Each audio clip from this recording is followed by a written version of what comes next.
Evo vidite kako ja živim pored ove tinje, snimi malo i ti nju. Tu je koza priskočila ti nju, a ja evo ovako živim svaki dan, patim se po kiši, imam ovu svoju prikolicu, trajno registrovanu, traktor, moto kultivator i punica što je ozebla jaja otišla.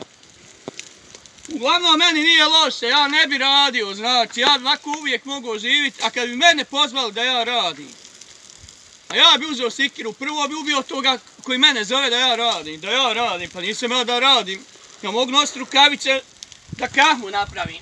I to mi je dosta, vjeruj se. I ovo što ja kahmu napravim, i to boga mi, šuti, nije lako napraviti.